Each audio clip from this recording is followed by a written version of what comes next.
नमस्कार प्रेक्षको, C news Pune वृत्तदर्शनमध्ये आपलं स्वागत.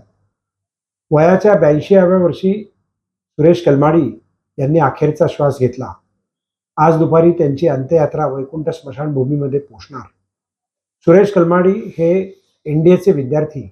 1971च्या युद्धात भारत-पाकिस्तान युद्धामध्ये त्यांनी वैमानिक म्हणूनही काम केलं. त्यानंतर ते निवृत्त झाले आणि त्यांनी जायंट्स क्लबच्या माध्यमातून पुण्यामध्ये सार्वजनिक जीवनात काम करायला सुरुवात केली.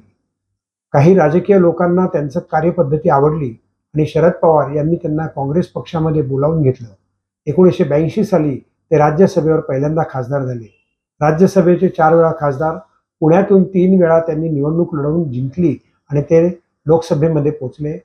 नरसिंहराव यांच्या मंत्रिमंडळामध्ये ते रेल्वे मंत्री झाले. त्याचप्रमाणे कॉमनवेल्थ गेम हाही त्यांनी नेत्रदीपक असा कार्यक्रम केला. पुणे शहराच्या विकासाकरता त्यांनी नेत्रदीपक असं काम केलं आणि पुणे शहर हा ब्रँड म्हणून त्यांनी जगाच्या नकाशावरती नेला. ते पुणे फेस्टिवल 1989 साली त्यांनी सुरू केला. आज 40 वर्ष त्याला झाली. प्रेक्षको, सुरेश कलमाडी एक झंझावात होता. त्यांची राजकीय परिपक्वताही वेगळीच होती आणि मुळात 1 मे या महाराष्ट्र दिनी त्यांचा जन्म झाला आणि ते कन्नडिगा म्हणून त्यांना सातत्यानं ओळखलं जायचं. पण असा हा नेता पुणे शहराला निश्चितच काम करून गेला. पुणे वृत्तदर्शनतर्फे त्यांना श्रद्धांजली.